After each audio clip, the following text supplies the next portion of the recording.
Who knew that we'd start this year with devastating scenes of Parliament ablaze? But that's exactly what happened, and now government has to rebuild. The Public Works Department is reportedly shelling out 400,000 rand for specialized assessments of what's left of the National Assembly building. Preliminary probes found a serious lack of fire safety measures. So in all likelihood, it's the taxpayer who must pay the costs of these failures. How much that is, we're not quite sure. But perhaps Minister Patricia de Lille has answers for us. She's live on the line with us now. Minister de Lille, thank you so much for your time. There's been an assessment done on the National Assembly before. This 400,000 rand assessment is the second one. How do the two differ?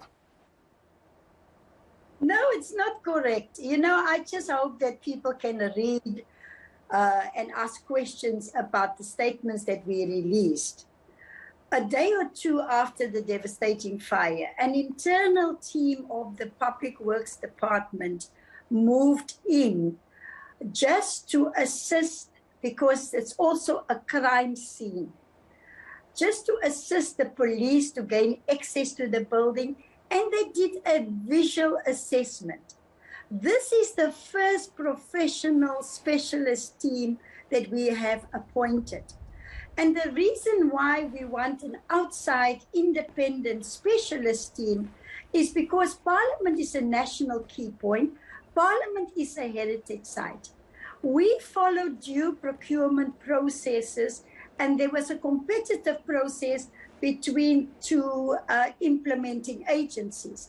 And Kuga came in at the lowest quote of 383,000. Now, what is the brief of the specialist team? Already they have demarcated Parliament into green zones, amber zones, and red zones. And that is to provide access for the forensic teams, because it is a crime scene, to make sure that they are safe in the building. The second thing that they have done is that they found that at the bottom of Parliament in the basement, a lot of water has accumulated there, and they pumped out the water. So at the end of the month, we are getting our first professional specialist report that will give us what is the extent of the damage, what will the cost be to repair the damage, and what time will it take to restore the building. So there was no other money that we spent in terms of bringing in specialists. This is the first one that we, and the first report, and we've made it public as we go along. Already Kuga has developed on the first milestone of the plan. Within 1 week, they were able to secure part of the building so that the police and the hawks can gain access into the building. So it is a really work in progress. So by the end of the month, we will go to the public again, and we will say, these are the findings. I think, Tapfuma, people misunderstand this.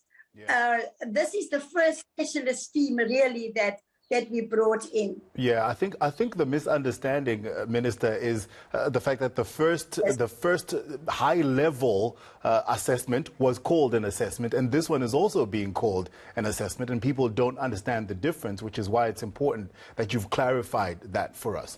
So as I understand it, this is the second part of the first phase of the rebuilding of Parliament. How many phases will there be? Do we have an indication of when this phase will end and what's to follow?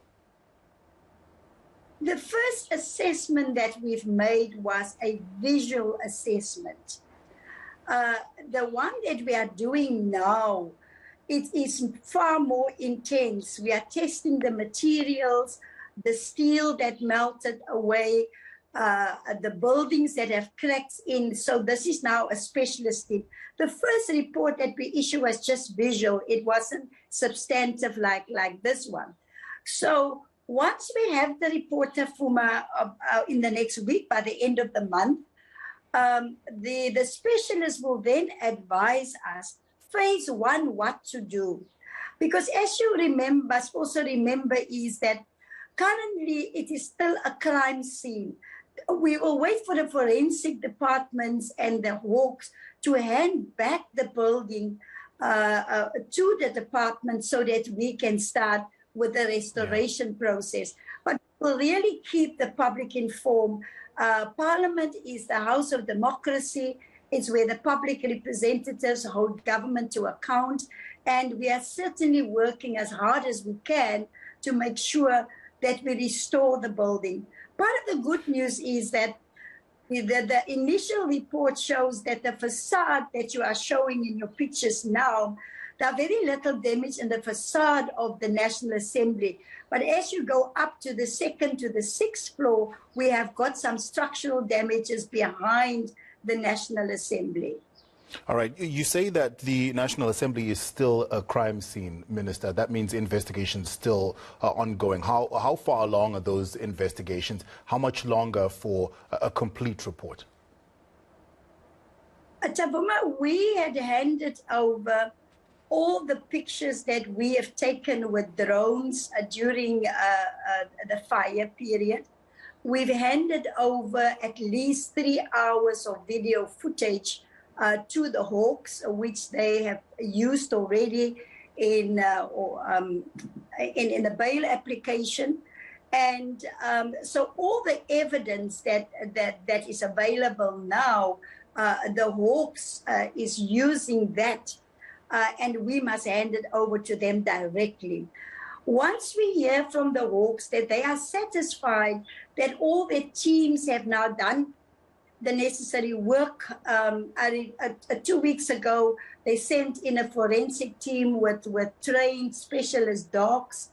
Then we will know now that we are able to now get in and to start the repairs. But it is still a crime scene. All right, Minister, thank you so much for your time. We appreciate it and for clarifying that for us. We appreciate your time. Public Works Minister Patricia de Lille joining us on NewsLink.